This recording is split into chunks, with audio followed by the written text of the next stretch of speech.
नमस्कार, बहुत स्वागत आपका अनादि टीवी पर। मैं हूं आपके साथ पारुल। जून का महीना खत्म होने को है, लेकिन इस बार मानसून की चाल अब भी सुस्त बनी हुई है। मध्य प्रदेश, उत्तर प्रदेश में लोग तेज गर्मी और उमस से परेशान हैं।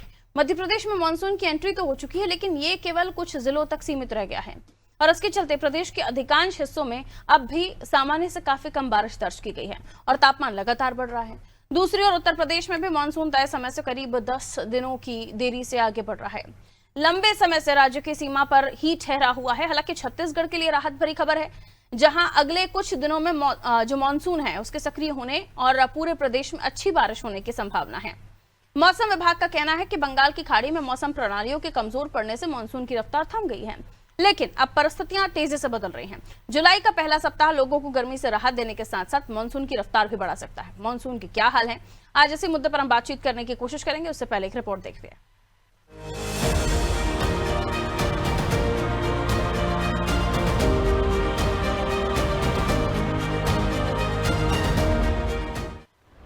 एमपी, यूपी, छत्तीसगढ़ में जून के मध्य में लगभग 2 सप्ताह तक कमजोर रहने के बाद दक्षिण पश्चिम मानसून की रफ्तार अभी भी तेज नहीं हुई है। इससे पहले यह मध्य पश्चिमी और प्रायद्वीपीय भारत के एक बड़े हिस्से में अटक गया था, जिससे जून में भारी बारिश की करीब 45% कमी दर्ज की गई थी। मौसम विभाग के अनुसार 24 जून को मध्य प्रदेश में मानसून ने एंटर किया था। मध्य प्रदेश के 15 जिले अलीराजपुर, इंदौर, धार, हरदा, बैतूल, खंडवा, बुरहानपुर, खरगोन, बड़वानी, छिंदवाड़ा, पांडुरनाथ, सिवनी, बालाघाट, मंडला और डिंडौरी में मानसून की दस्तक की आधिकारिक घोषणा हो चुकी है। हालांकि इसके बाद मानसून एक ही जगह पर ठहर गया। इस वजह से दिन और रात दोनों समय गर्मी का असर बढ़ गया है।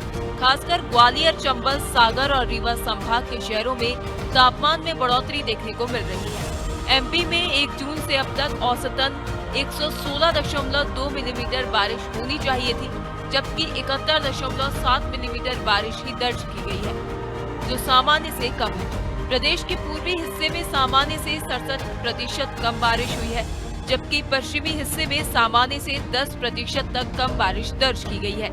यानी एमपी में 40 जिलों में मानसून की एंट्री नहीं हो पाई है। वहीं प्रदेश की जून में अब तक हुई ओवरऑल बारिश भी 38% कम है। दरअसल बंगाल की खाड़ी में बना मौसमी सिस्टम मानसून को आगे बढ़ा रहा था, जो कमजोर पड़कर गायब हो गया है। यही कारण है कि मानसून आगे नहीं बढ़ पा रहा और अलीराजपुर से लेकर बालाघाट के बीच ही अटका हुआ है। भोपाल सहित कई जिलों में लोगों को अभी गर्मी और उमस का सामना करना पड़ रहा है। उत्तर प्रदेश में मानसून आमतौर पर 20 जून तक आ जाता है, लेकिन इस बार यह करीब 9-10 दिन देरी से आगे बढ़ रहा है। मानसून 16 दिन से यूपी बॉर्डर पर अटका है। छत्तीसगढ़ में मानसून रफ्तार पकड़ रहा है। अगले 4 दिनों तक पूरे प्रदेश में अच्छी बारिश होने की संभावना है। मौसम विभाग के मुताबिक अगले 2 से 3 दिनों में मानसून पूरे छत्तीसगढ़ को कवर कर लेगा, जिससे कई जगहों पर तेज बारिश के साथ बिजली गिरने की भी आशंका है। इसी बीच भारत मौसम विज्ञान विभाग के अनुसार मानसून की आगे बढ़ने के लिए परिस्थितियां अनुकूल हो चुकी हैं। 30 जून और 1 जुलाई से मानसूनी हवाएं तेज होने का अनुमान है, जिससे कई राज्यों में बारिश जोर पकड़ेगी। मौसम विभाग का कहना है कि मानसून पूरी तरह से थमा नहीं है, बल्कि कमजोर पड़कर कुछ दिनों के लिए धीमा हो गया है। बंगाल की खाड़ी में सक्रिय मौसम प्रणालियों की कमी के कारण इसकी रफ्तार धीमी हो गई थी, लेकिन जुलाई के पहले सप्ताह में इसके फिर से जोर पकड़ने और आगे बढ़ने की पूरी संभावना है।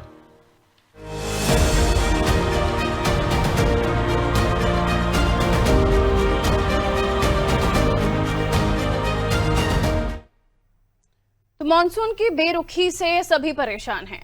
थोड़ी बहुत राहत देने के लिए आया था मानसून, लेकिन अभी थम गया है, जिसकी वजह से किसान भी परेशान हैं। और आइए अभी जो स्थितियां बन रही हैं वो कब तक रहेंगी, उसको हम जानने की कोशिश करते हैं। गुरुदत्त मिश्रा जी हमारे साथ जुड़े हुए मौसम विशेषज्ञ। आप गुरुदत्त मिश्रा जी, बहुत बहुत स्वागत। आने वाले दिनों में कैसा रहने वाला है मानसून, क्योंकि अभी तो थम गया है। ये बताया जा रहा है कि इस बार हालात ठीक नहीं रहेंगे, यानी मानसून को लेकर लोगों को परेशानियां झेलनी पड़ सकती है। आपका अनुमान सर? देखिए, ये अल नीनो का साल है और सुपर अल नीनो का साल रहेगा। आपने देखा होगा कि इस साल दिसंबर में, जनवरी में, नवंबर में औठा भी नहीं गिरा, तो लोगों को सचेत हो जाना चाहिए। दूसरी बात, जो भीषण गर्मी मई में पड़ी, आप देख रहे हैं ऐसी असहनीय गर्मी पड़ी, तो कहीं ना कहीं मौसमी चक्र की घटनाएं हैं। अभी भी हमको जून ने बहुत निराश किया। आज की स्थिति में मध्य प्रदेश में -30% और ईस्ट एमपी की तो बहुत बुरी हालत है, -68% है। पश्चिमी मध्य प्रदेश थोड़ा सा क्योंकि जहां हरा भरा इलाका है, वाटर बॉडीज वाला, तो -11% है। छत्तीसगढ़ की हालत भी बहुत आप किसी छुपी नहीं है। तो हमारा जून ऐसे ही निकल गया। और मध्य प्रदेश और छत्तीसगढ़ वगैरह में आप देखिए कि अरब सागर और बंगाल की खाड़ी में जब वो एक्टिव होती हैं प्रणालियां, तभी वहां बहुत अच्छी वर्षा होती है। तो अभी जो प्री मानसून या मानसून में जो भी वर्षा हुई है अरब सागर से हुई है, और बहुत ज्यादा एक्टिव नहीं है प्रणालियां बंगाल की खाड़ी में। लेकिन ऐसा अनुमानता लगा रहे हैं कि हम जो प्रथम सप्ताह जुलाई का है उसमें हमको अच्छी वर्षा मिलेगी। और चूंकि अल नीनो का साल है, तो जो आंकड़े हमको मिल रहे हैं प्रशांत महासागर में तापमान के, उसके हिसाब से अगस्त सितंबर ऐसा लग रहा है कि निराश करेगा, और ये करीब जनवरी फरवरी तक ये अल नीनो का प्रभाव रहेगा। इसलिए जो पानी अभी गिर रहा है, चाहे प्री मानसून हो या मानसून हो, उसको आप इंतजार न करें कि आगे बहुत अच्छा पानी गिरेगा तो हम बचा के रखेंगे। इस पानी को, जितना पानी है, आप सहेज के रखें। और करिए, कोशिश करें किसान भाई कि जो मोटी फसलें हैं, कम दिनों वाली, कम पानी वाली, उसमें आप कन्वर्ट हो जाए, क्योंकि आपके पास समय नहीं मिलेगा कि आपने खूब धान का रोपा लगाया और आपके पास पानी है तो आप लगा लेंगे। लेकिन जो तापमान भी सपोर्ट नहीं कर रहा है, तापमान भी देखिए धान के लिए 30-32 डिग्री से कम होना चाहिए, तो अभी तापमान 35 डिग्री 38 डिग्री सब बना हुआ है लगातार। तो अगर आपके पास पानी है तो भी आगे खतरे की संभावना है। इसलिए जो पानी गिर रहा है उसको सहेज के रखें। और खासकर इन दिनों तरह के साथ बिजली गिरने की संभावनाएं बहुत होती हैं, तो पेड़ के नीचे या बिजली के खंभे के नीचे कदापि खड़े ना हो। हवा की रफ्तार तो 40 से 50 किलोमीटर होती है, आपको नुकसान पहुंचा सकती है। और मौसम प्रणालियां जो कह रही हैं कि आगे आने वाले दिन बहुत अच्छे नहीं होंगे, हो सकता है कि जुलाई में आपको अच्छी रेन मिले, लेकिन आगे संभावना बहुत ज्यादा नहीं है। इसलिए खेती करने वाले जो किसान भाई हैं हमारे, या जानवरों की चारा कैसे करेंगे आप, और कैसे, तो पानी को, आपको जितना पानी है उसको सहेज के रखें, बचा के रखें, अनावश्यक ना बहाएं, क्योंकि खतरे की घंटी चालू हो चुकी है। और सबको सुपर एल नीनो साल है, जो कि लंबा करीब 1 साल रहता है इसका सर। सुपर एल नीनो का असर है, और आप भी जानकारी दे रहे हैं। मेरे बाकी सहयोगी अलग अलग जगहों से जुड़ गए हैं, उनके यहाँ मौसम के क्या हाल है वो हम जान लेते हैं। भोपाल से रिजवान बने हुए हैं हमारे साथ, उनकी तरफ हम रुख कर लेते हैं, बाकी सहयोगी की तरफ भी हम जाएंगे। रिजवान, राजधानी भोपाल में भी हम देख रहे हैं कि इतना ज्यादा कोई मौसम का रुख दिखाई नहीं दे रहा है, बारिश नहीं दिखाई दे रही है, जिसकी वजह से अभी मिश्रा जी भी कह रहे हैं कि आने वाले समय में और भी ज्यादा दिक्कतें हो सकती हैं। लोगों को समझना चाहिए, लोगों की जिम्मेदारी भी यहाँ बढ़ जाती है, पानी को सहेजना है हमें। लेकिन अगर जिस तरीके के हालात बन रहे हैं, बारिश नहीं हुई तो बहुत असर पड़ेगा फसलों को। आगे आने वाले समय पर जो जमीन में नमी होनी चाहिए वो नहीं होगी। क्या कुछ मौसम विशेषज्ञ आपकी तरफ कह रहे हैं? और ये भी बताइएगा कि किसानों को लेकर क्या स्थितियां बनी हुई है, उनका क्या मौसम के बदलते रुख को देखकर सोचना है?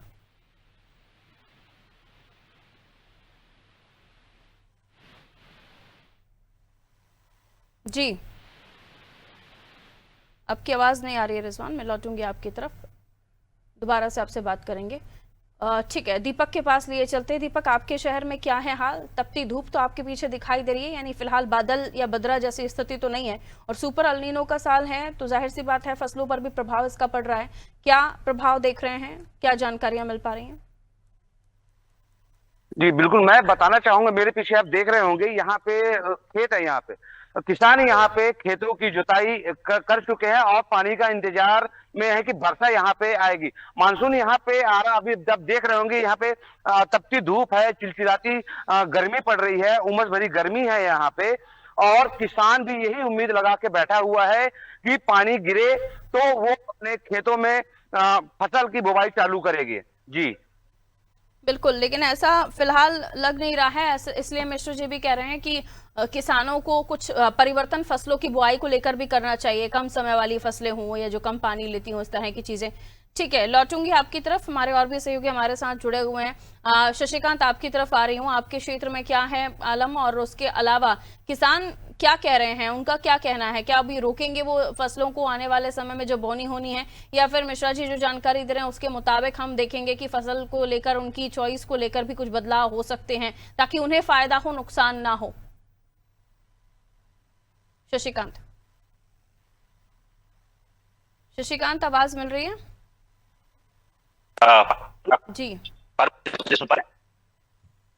जी, पर अगर मैं मौसम की बात करूं तो जिस तरह से अभी फिलहाल में मौसम चल रहा है उससे काफी लोगों को परेशानी हो रही है। एक तरफ ये पूरा जुताई का मौसम है, हम लोगों ने मार्च, अप्रैल और मई, जून में काफी गर्मी देखी है, और उसके बाद किसानों को इंतजार था कि लंबे अरसे बारिश होगी और जुताई धान की जुताई के लिए किसानों ने काफी कुछ तैयार किया, लेकिन मौसम ने जिस हिसाब से लोगों को धोखा दिया और लगातार टेम्परेचर जो है वो 38 के आसपास बना हुआ है, और उसके साथ ही साथ इस उमस भरी गर्मी ने भी लोगों को काफी परेशान किया है। तो एक तरफ जहां किसान जुताई के लिए परेशान है, खेती के लिए परेशान है, तो वही जो आम लोग हैं वो इस भीषण गर्मी में भी काफी परेशान पड़ रहे हैं। पारुल, जाहिर सी बात है परेशानी तो होगी, और परेशानी के साथ साथ आप देख रहे हैं उमस, मौसम में परिवर्तन, ये सेहत भी खराब कर रहे हैं लोगों की। नर्मदापुरम लिए चलते हैं आपको, मेरे सहयोगी हमारे साथ जुड़े हुए हैं संजय। अगर ठीक है, लौट रही हूँ। संजय, आपके क्षेत्र में क्या स्थितियां बनी हुई है, बताइए। पारुल, मैं बता दूं कि नर्मदापुरम में जो है लगातार पिछले 2 दिनों से धूप निकल रही है। 2 दिन पहले यहाँ पे हल्की सी बारिश हुई थी, जिससे कि किसानों ने मक्के की बोनी करना यहाँ पर शुरुआत कर दी है। वहीं अगर हम बात करें तापमान की, तो यहाँ पर जो है पिछले 3 दिनों से जो धूप निकल रही है, उससे मौसम विभाग का ये कहना है कि मौसम की बात करें तो अभी जो है 5 जुलाई तक मौसम विभाग के अनुसार यहाँ पर तेज बारिश नहीं होगी, जैसा कि मौसम विभाग का कहना है। वहीं यहाँ पर जो है लगातार तेज धूप निकल रही है। 2-3 दिन पहले जो हल्की बारिश यहाँ पर 1 घंटे के लिए हुई थी, उससे लोगों को गर्मी से राहत मिली थी, लेकिन वापस यहाँ पर तेज धूप होने के कारण वही उमस और गर्मी फिर से बनी हुई है। दूसरी तरफ किसानों का कहना यह है कि अगर मौसम में परिवर्तन नहीं आता है तो खेत सूखे पड़े हुए हैं, जिससे कि नमी जो है वो नमी, अभी जो हल्की सी नमी बनी हुई है वो वापस चली जाएगी, और जो मक्के की फसल की जो बोनी हो रही है तो वो कहीं ना कहीं फसल को भी इससे नुकसान होगा। जो मक्के की बोनी हुई है वो बीज नहीं उगेगा। वहीं अगर बात करें तो धान के लिए रोपे तैयार हो गए हैं, और बारिश नहीं होने के कारण किसान टकटकी लगाए बैठा हुआ है कि अगर तेज बारिश नहीं होगी तो धान का रकबा भी इस बार लेट हो सकता है, और धान की फसल समय से नहीं लगेगी, जिससे किसानों को नुकसान उठाना पड़ सकता है। जी, किसानों को नुकसान उठाना पड़ सकता है। मैं उसके बाद भी आपके पास आऊंगी दोबारा। उमरिया लिए चलते हैं, पहले रिजवान के पास चलते हैं। रिजवान, बताइए क्या कुछ अभी एडवाइस दी जा रही है किसानों को लेकर, और हम हॉस्पिटल का भी रुख करें तो किस तरह के पेशेंट वहां पर आ रहे हैं, क्योंकि जो ये मौसम जैसा होना चाहिए था फिलहाल तो वैसा नहीं है। अभी हम जुलाई की तरफ दस्तक दे चुके हैं, लेकिन उसके बावजूद भी जो क्लाइमेटिक कंडीशन है वैसी नहीं है जैसी जुलाई में होती हैं। अभी भी टेम्परेचर ज्यादा है, उमस लोगों को परेशान कर रही है। सुबह सुबह में भी लगे चले जाइए तो वहां पर भी ऐसा लगता है कि हम बारिश तो अभी आएगी ही नहीं, उमस इतनी ज्यादा है, गर्मी बहुत ज्यादा है। क्या बताया जा रहा है, और फसलों के साथ साथ हेल्थ को भी जोड़ लीजिएगा। देखिए, साफ तौर से जिस तरीके से मानसून ने अपनी एंट्री मध्य प्रदेश में दी है, और कहीं ना कहीं ये लेट एंट्री मानी जा रही है। साफ तौर से अगर मौसम विभाग की माने तो उनका कहना है जिस तरीके से 16 जून को कयास लगाए जा रहे थे कि मानसून की एंट्री मध्य प्रदेश में होगी, कई जिले जो है भीगते हुए दिखाई देंगे, लेकिन 24 जून को जो है मानसून ने अपनी मध्य प्रदेश में एंट्री दी, और 15 जिलों को ही अब तक कवर कर पाया है। यानी 35 से 40 जिले ऐसे हैं अभी भी मध्य प्रदेश में जो है पानी जहाँ पर नहीं बरस रहा है, जो सबसे ज्यादा नुकसान इनमें किसानों को हो सकता है, क्योंकि धान की फसल होना है, जो अन्य फसलें हैं वो होना है, और उसमें सबसे ज्यादा इन दिनों जो फसलें होती हैं तो पानी की सबसे ज्यादा जरूरत पड़ती है, क्योंकि गड़े भराते हैं लोग, लेकिन कहीं ना कहीं जो बारिश है वो थमी हुई है, और मानसून ने कई जिलों में एंट्री नहीं दी है, जिससे लोग काफी परेशान है। और सबसे ज्यादा आफत ये बारिश जो है किसानों के लिए साबित होती दिखाई दे रही है, क्योंकि कई जिले ऐसे हैं जहाँ पर बारिश का जो है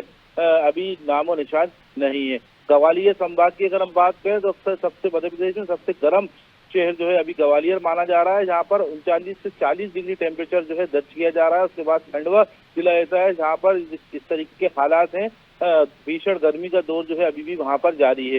दूसरा, मौसम विभाग की तरफ से जो कुछ जिले ऐसे हैं, चाहे भोपाल हो, सीहोर, रायसेन, आसपास के जो इलाके हैं, यहाँ पर बारिश को लेकर अलर्ट जारी किया है, लेकिन वो जिस तरीके से बारिश होना चाहिए, मतलब 38% सामान्य से कम जो है बारिश मध्य प्रदेश के जो 15 जिले हैं वहाँ पर अब तक हुई है, और इसको लेकर जो है काफी चिंताजनक हालात जो है मध्य प्रदेश के कई जिलों में बन चुके हैं। मौसम विभाग की तरफ से का ये कहना है जुलाई के लास्ट वीक या अगस्त के पहले सप्ताह में जो है भारी बारिश का दौर जो है सिर्फ 15 से 20 दिन के लिए ही रहेगा। जी, अभी बताया जा रहा है कि 38% से कम बारिश है जो इस वक्त होनी चाहिए थी, यानी इस समय तक आ जानी चाहिए थी, जो नहीं आई है, और ये चिंता का विषय है।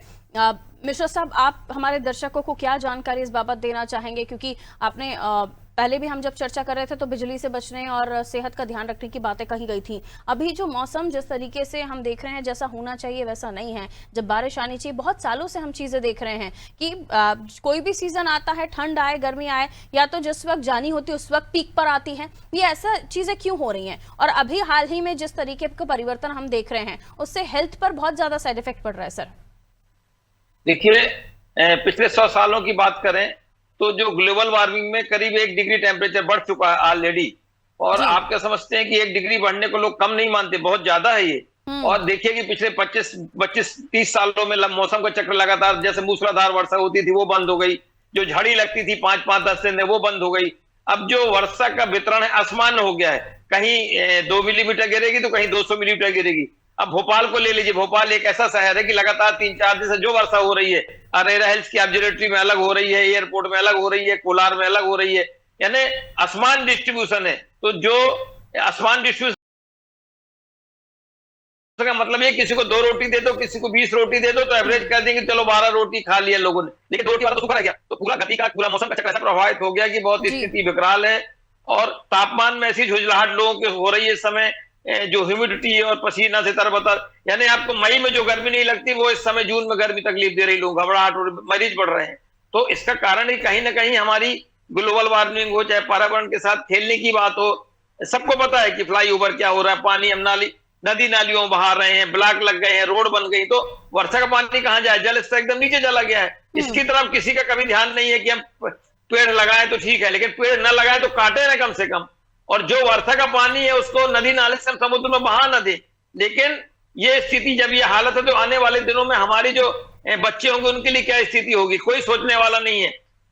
गाड़ी धो रहे हैं तो बहा रहे हैं, मतलब पानी तो कम मिलेगा आपको, किसी को ज्यादा मिलेगा, किसी को कम मिलेगा। मौसम की जो परिस्थितियां हमारे बिल्कुल विपरीत चल रही हैं। अब आपको सहेज को, जल को तो सहेजना है और ऐसी फसलें लेना है, खासकर मध्य प्रदेश छत्तीसगढ़। तो हमारे मोटा अनाज, और इसके लिए तो पुराना माना हुआ है, तो आप अगर मोटे अनाज में पहुंच जाएंगे तो आपको नुकसान नहीं होगा, कम पानी में फसलें आपकी पक जाएंगी। इसलिए, और दूसरी बात, जब हम बाहर निकलते हैं, तेज आंधी आती है, बिजली गिरने की संभावना इस समय ज्यादा होती है। आपने देखा को कि अभी एक कटनी जिले में काम भी बीन रही थी महिला और उसके ऊपर बिजली गिर गई। तो ऐसा काम बिल्कुल मत करें। बिजली गिरने की संभावना है पेड़ के नीचे, बिजली के तार के नीचे, या कहीं खुले पानी में आप खेतों में काम करें, बाहर हो जाए, उकड़ू बैठ जाए, बाहर निकल के सावधानी भी रखें। और इस समय ह्यूमिडिटी भी ज्यादा है, तापमान भी ज्यादा है, और जो आंधी तूफान आता है उसकी रफ्तार भी 40 से 50 किलोमीटर होती है। तो आपको पहले तो जान बचाने की स्थिति है, भोजन वगैरह तो व्यवस्था करने की गवर्नमेंट के पास भंडार है, लेकिन बिजली नहीं मिलेगा, पानी नहीं मिलेगा, तो आप बहुत हालत खराब हो जाएगी, क्योंकि उससे पूरा महंगाई बढ़ेगी। इसलिए आप थोड़ा सावधानी रखें, आपके पास जो सामान है उसको बचाएं, सुरक्षित रखें, उससे अपना आगे का दैनिक जीवन का काम करें। बिल्कुल जरूरी भी है। और सर, जो जलाशय हैं, या जुलाई में भी अगर पानी नहीं आता है पर्याप्त मात्रा में, या चलिए जिसका अनुमान है कि उतना आ जाए कि हमारा ये सीजन कट जाए, अगर वैसी स्थिति भी नहीं बनती है तो फिर आगे क्या होगा? क्या उसके बाद, अगस्त के बाद हमें कोई क्योंकि अगस्त तक का बताया जा रहा है कि सुपर एल-नीनो और भी ज्यादा प्रभावित करेगा, उसके बाद की कोई कंडीशंस हैं क्या, अगर हम आगे की बात करें? देखिए, मानसून काल जो होता है जून से लेकर सितंबर तक होता है जी। तो नॉर्मली अगस्त और जुलाई हमारा पीक पीरियड होता है मध्य प्रदेश छत्तीसगढ़ का, सबसे ज्यादा पानी गिरने का। और सितंबर में वर्षा कमजोर हो जाती है। चलो हम मान भी ले कि चलो अगस्त सितंबर में वर्षा कम होगी एल-नीनो कारण, हो सकता है सितंबर से ज्यादा 15 अक्टूबर तक आपको वर्षा मिल जाए। लेकिन 15 अक्टूबर के बाद क्या है, तो रबी की फसल भी प्रभावित होगी। हो सकता है ईश्वर का अच्छा पानी गिर जाए। बहुत सी ऐसी परिस्थितियां भी होती हैं, लोग आईओडी वगैरह की, जिसमें हमको वर्षा अच्छी मिल सकती है। लेकिन एल-नीनो में तो चूंकि प्रशांत महासागर में तापमान 0.5 से 0.9 डिग्री तो हो चुका है, 2-3 डिग्री बढ़ने की संभावना है, तो उससे तो राहत नहीं है एल-नीनो से। लेकिन आपको तो अपने इन्हीं संसाधनों से काम करना है, कम बिजली से खर्च बचाए, अभी से बिजली बचे। डैम में बहुत हालत अच्छी नहीं है। मध्य प्रदेश में 257 नदियां हैं, जिसमें 150 नदियां जो है खराब हो गई, हालत खराब है। जो सदा नदियों को मायका कहते थे मध्य प्रदेश को, और सदा नीरा रहती थी नदियां, लेकिन 150 नदियां अपना अस्तित्व खो चुकी हैं। जो नदियां, उनमें बहुत कम दिनों के लिए पानी बचा है। इसलिए पानी का दुरुपयोग तो कदापि न करें, नहीं जो मुसीबत आने वाली है वो सबको समझ में आ जाएगी। बिल्कुल, बहुत शुक्रिया मिश्रा जी हमारे साथ जुड़ने के लिए। और जाहिर सी बात है, जब हम बहुत बहुत शुक्रिया आप सभी का हमारे साथ जुड़ने के लिए। जाहिर सी बात है, जब हम चर्चा कर रहे होते हैं मौसम को लेकर तो सबसे पहले आते हैं किसान, और जो अनुमान निकलकर सामने आ रहा है वो किसानों के लिए बिल्कुल ठीक नहीं है। सरकारों को भी कुछ जागरूकता अभियान या कुछ मैसेजेस किसानों तक पहुंचाने चाहिए कि इस समय पर वो क्या कर सकते हैं, क्योंकि सुपर एल नीनो का प्रभाव है। जुलाई और अगस्त मध्य प्रदेश के किसानों के लिए पीक सीजन होता है जब बारिश होती है, और वहीं अगर जुलाई तक भी, अगस्त तक भी बारिश नहीं हुई तो बहुत ज्यादा दिक्कतें हो जाएंगी, और उसको लेकर सही निर्णय, सही कदम उठाना बेहद जरूरी है। साथ ही साथ आप देख ही रहे हैं उमस कितनी बढ़ गई है, लोगों को समझ ही नहीं आ रहा कि हम इस वक्त जुलाई में हैं या फिर हम मई जून का सामना कर रहे हैं, क्योंकि उमस इतनी ज्यादा बढ़ गई है। अभी भी बारिश का नहीं आना, 38% कम बारिश जुलाई में जो हो जानी चाहिए थी वो नहीं हुई है, और अब देखिए आने वाले जून में जो होनी थी वो हो जानी चाहिए थी, लेकिन अब देखिए जुलाई के एंटर पर हम हैं, उसके बावजूद भी ऐसा कुछ इशारा नहीं मिल रहा है कि पानी गिरेगा। सुपर एल नीनो का प्रभाव है इस बार, सालों बाद ये हमें देखने को मिल रहा है, और ये हुआ क्यों है? पर्यावरण प्रभावित हो रहा है।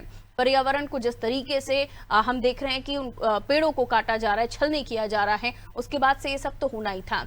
हमारा प्रकृति के साथ खिलवाड़, और प्रकृति जब खिलवाड़ कर रही है तो आप देखिए फसलों की चिंता करनी पड़ रही है, महंगाई का आकलन हो रहा है, बहुत सारी चीजें हैं जो प्रभावित होंगी, क्योंकि बिना जल के जीवन नामुमकिन है। ख्याल रखिए, पानी को सहेजिए, क्योंकि ये समय बहुत जरूरी है कि जो भी बारिश आ रही है उसमें हम पानी को सहेज सकें। दीजिए इजाजत, नमस्ते।